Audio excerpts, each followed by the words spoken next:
भाजपा के सांसद हैं, केंद्रीय मंत्री हैं कृष्णपाल गुर्जर। उन्होंने तुगलक लेन में अपने घर का नेम प्लेट का नाम बदल के विवेकानंद मार्ग रख लिया है। अच्छी बात है, रख लिया।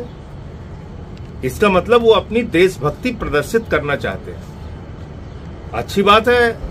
उन्होंने मुगल क्रूर शासकों के खिलाफ आवाज उठाई, लेकिन फिर दूसरा पक्ष मोदी जी का यह है कि जब अमेरिका से उनका दोस्त राष्ट्रपति ट्रंप आता है तो उसको वो ताजमहल देखने के लिए भेजते हैं। किसने बनवाया ताजमहल? शाहजहां ने, मुगल शासक था। ओबामा को ताजमहल देखने के लिए भेजते हैं। किसने बनवाया? शाहजहां ने, मुगल शासक था। और छोड़ दीजिए, ट्रूडो हो, जितने भी राष्ट्रपति आते हैं उनको आप कहते हो जाके ताजमहल देखो, ये सबसे अच्छा हमारे यहाँ बिल्डिंग बना हुआ। किसने बनवाया उसको? मुगल शासक। तो उसको जिस दिन तोड़ना हो उस दिन तारीख हमको भी बता देंगे, हम भी फावड़ा वड़ा लेके चलेंगे उनके साथ। चलिए फिर आ जाइए लाल किला। ये किसने बनवाया? शाहजहां ने बनवाया। हर 15 अगस्त को भारत के जितने भी प्रधानमंत्री हुए वो जाके वहां पे भाषण देते। तो जब भारत आजाद हो गया, आज हिंदुस्तान में देश के लोगों की सरकार है, हिंदुस्तानियों की सरकार है, और इस देश की परिधि में जितनी चीज है वो हमारी है। आप इसको तोड़ना चाहते हो, चलो तोड़ते हैं। यहीं पे लेडी हार्डिंग हॉस्पिटल बना हुआ है। वो कौन है? लॉर्ड हार्डिंग, जो वायसराय था भारत का, उसकी पत्नी के नाम पे लेडी हार्डिंग हॉस्पिटल बना हुआ है। अब आप मुझे बताइए कि अंग्रेज क्रूर शासक जिन्होंने 200 साल तक हिंदुस्तान को गुलाम बना के रखा, जो शहीद आजम भगत सिंह को फांसी पे चढ़ाते, शहीद सुखदेव, शहीद राजगुरु, शहीद अशफाकुल्ला, शहीद रोशन सिंह, शहीद राजेंद्र दहड़ी, शहीद खुदीराम बोस, शहीद प्रफुल्ल चाकी, कितने नाम लूं? हिंदुस्तान के लाखों क्रांतिकारियों को जेल में भर भर के सड़ाते हैं, जिनके शासनकाल में जलियांवाला बाग कांड हुआ। उनकी क्रूरता पे भाजपा का एक भी नेता नहीं बोलता, एक भी नेता। क्यों? क्योंकि ये अंग्रेजों के दलाल थे, इनके पुरखे।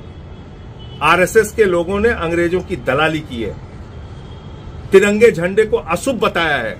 मैं चाहता हूं जितने भी मुगल क्रूर शासक हैं हिंदुस्तान के अंदर, उसके ऊपर खुली चर्चा हो, और आरएसएस के लोगों ने आजादी के आंदोलन में जो गद्दारी की है उसके ऊपर खुली चर्चा हो, तिरंगे झंडे का जो विरोध किया है उसके ऊपर खुली चर्चा हो। श्यामा प्रसाद मुखर्जी ने जो अंग्रेज गवर्नर को चिट्ठी लिखी है और कहा है कि भारत छोड़ो आंदोलन को कुचल देना चाहिए, उसके ऊपर चर्चा हो। ये बात करेंगे देशभक्ति के, जिनका संगठन इसलिए निर्माण हुआ हिंदुस्तान के अंदर कि देश के साथ गद्दारी करो। गद्दारों की फौज आज बात करेगी देशभक्ति के ऊपर। तो सबसे बड़ा सवाल यह है, आप मुगल क्रूर शासकों की जितनी निशानी मिटाना चाहते हो आप मिटाओ, लेकिन फिर ये ड्रामे मत करो कि ताजमहल दिखाने के लिए भेजो। ये बंद करो। अभी इनका एक विधायक में देख रहा था, वो एक रेडी वाले से कर रहा है, कह रहा है मीट की दुकान बंद करो।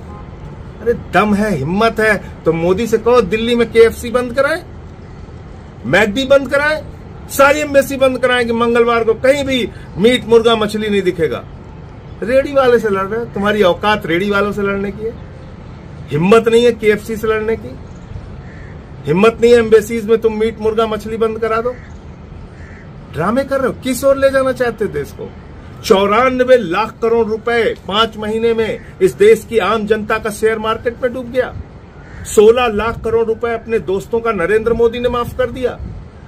देश में 100 साल की आर्थिक असमानता आ गई, अमीर और गरीब के बीच की खाई बढ़ गई। 100 करोड़ लोगों के पास अपनी जरूरत के अतिरिक्त कुछ भी खरीदने की शक्ति खत्म हो गई। महंगाई आसमान पे पहुंच गई। टैक्स के बोझ के तले आम इंसान दबा जा रहा है। आप एक चर्चा नहीं करना चाहते उस पर। आप इन बातों की चर्चा करके असली मुद्दों को, जिंदगी की दुश्वारियों को, इंसानों की गरीबी को, बेरोजगारी को दबाना चाहते हैं। रोज नए ड्रामे। अरे आओ मैदान में। मैं तो कह रहा हूं, मैं जिस भी मंच पे आरएसएस की गद्दारी के बारे में बोलना हो, मैं बोलने के लिए तैयार हूं।